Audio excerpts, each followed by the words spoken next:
Today I'll be trying some of the cheapest foods in Amsterdam. I've got 20 euros to my name, so let's see how much food I can fit in that. Ladies and gentlemen, today we are going to 4 different food spots around Amsterdam. All of them offer different cuisines at great prices. Let's see if we can find a hidden gem. The first spot we're going to is an Indonesian spot. Now, I didn't find this on TikTok or anything. I've been here once and I did find out that it's extremely profitable to go here. It's not like a main spot, and I think it recently opened as well because it's not popping. But I'm quite surprised because it's very cheap, or it was the last time I went. So that's the first spot we're gonna go to. Next. Hi. Could I get one lunchbox? One lunchbox? Yeah. Right, the first spot is here. Proper Indo food. We got the cheapest thing that you can get, which is a lunchbox. You pick a base, so it can be a rice or a pasta. Then the veggie, we picked spicy aubergine. And the meat, I picked chicken because beef is haram. You can see in the shot that they have a variety of stuff that you can pick from. And there's the smallest thing you get, which costs 9.50 euros, which I think for Amsterdam prices and for the portion you get, it's pretty good. You get a lot of meat in this, which is really nice because a lot of times when they'll fill up stuff, they'll just fill it with veggies or rice, but that's boring. They give you the meat, so let's give it a taste test. Usually when spots have like food laying outside, it just feels weird to me because, you know, people are just walking and touching it and stuff, but this one is covered by glass, but it's still just kind of in the open. But I gotta say, it's pretty fresh. It just opened like 20 minutes ago as well, so that's why I think we did well. But food is great. Wow, what an insightful comment that was. Now, the location of this spot is actually pretty nice since it's not directly in the city center, but it's still accessible since it's next to a metro station. It's between the Rijksmuseum and the center of Amsterdam. I think it's quite nice. It's in a subtle spot. It doesn't really stand out, but I think that is the specialty of it because the food is amazing. I never in my life I would think that, oh, I'm craving Indonesian food until I had this spot. So definitely want to come back. Now, the next 3 food spots are actually in the city center where most tourists walk around. So let's see if I can actually find some good food without breaking the bank. Now, I had asked the cameraman to film me while I was placing the order, but they got distracted by a pigeon. Vlaams Friethuis Vlemings is the name of the next spot, which serves French fries. The sauce I asked, the most famous one is this Dutch typical one with mayo and curry and a bit of onion on top of it. I've actually had French fries in a touristy spot called Fabel Friet a couple of videos ago as well. So let's see how these compare. What's the point of the onions? Oh, the curry is disgusting. See, the French fries are good. The mayo is great. Dutch like mayo, I get it. The onion and curry is just feels like I'm eating chicken tikka masala or something. I don't want that on my French fries. I would still say they're better than Fabel Friet because they're not as salty, and I can still finish this whole thing. In Fabel Friet, it felt like I was about to get, I don't know, salt overload, which would make me anemic or something. I don't know. I didn't enjoy that, but it's great. But why would you want curry on your French fries? It's 3.50 for the small French fries and then 2 euros for the sauce. But I would avoid the curry, to be honest. I don't know why. It's not even curry. It's like poo sauce. Pretty much in the center of Amsterdam. I'm stood in a weird alley because I want the audio to be nice. So yeah, very subtle. It's been open for since 1887, by the way, which is an interesting fun fact. 1887 is also the year the Eiffel Tower was constructed. Wow, what a great year to be alive. Right, Bakery Dam is what serves us this chicken and lettuce sandwich. You can get it for 7.50, but if you throw in a euro, you can get it with a drink, which is what I did. So try the chicken.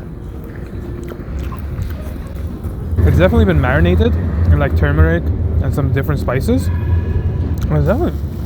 I'm surprised.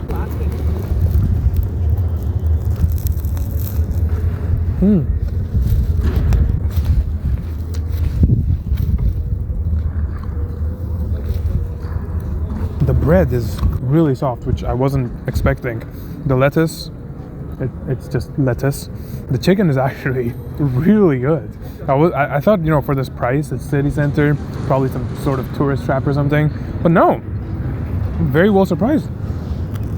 The thing is, when I walked into the shop, I only saw like cheese croissants and some random feta thingy, which got me a bit worried because I thought they were sold out, but you have to order it separately from the menu that you get there. It's run by some Middle Eastern men. It's such a simple sandwich, but sometimes I've seen that like the simplest things are messed up quite easily.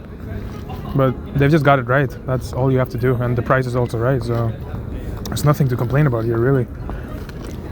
Usually I avoid getting sandwiches when I'm outside because sometimes the meat isn't cooked properly or the bread is just too stiff, but these guys, they know what they're doing and they really got it right.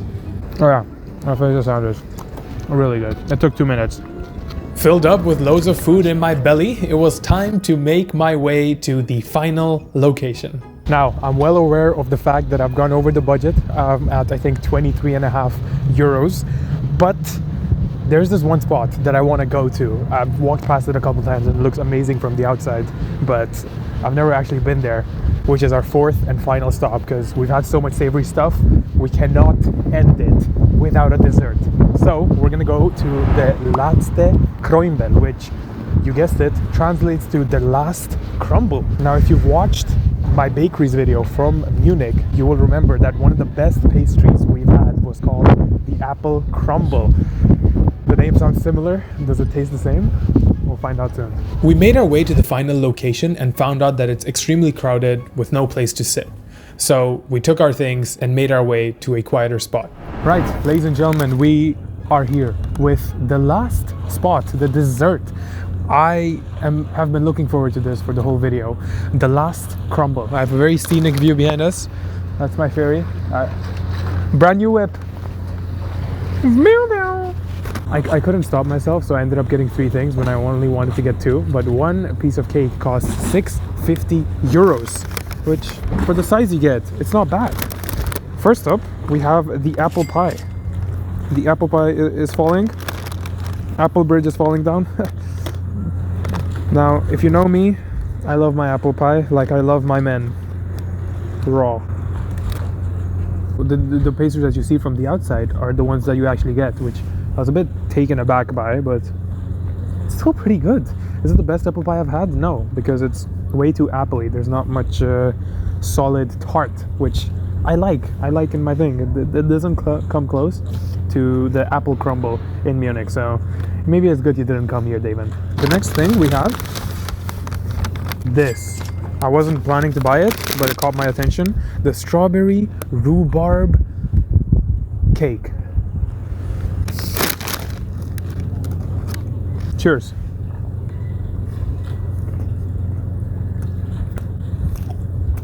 This is what was needed in the apple pie. The crumble, the rhubarb. I don't think, no, it's crumble. If this was in the apple pie, it would have been banging. I'm not a big fan of strawberry rhubarb in general, but this is a banger.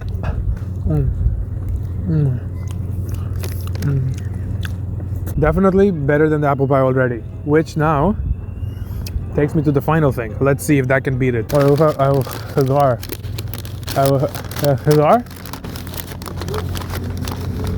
carrot cake.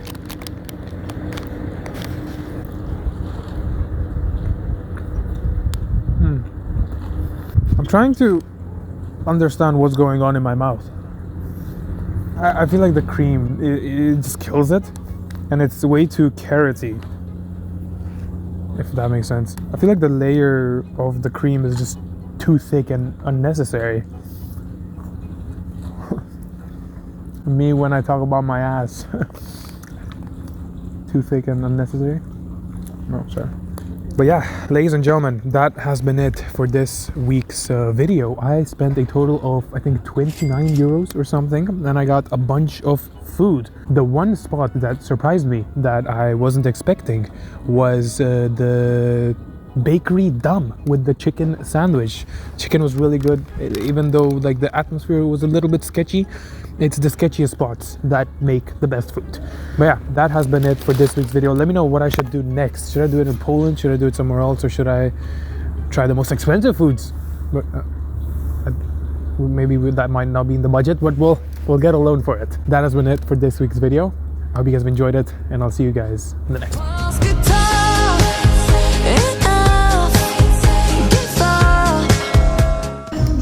What a nice t-shirt.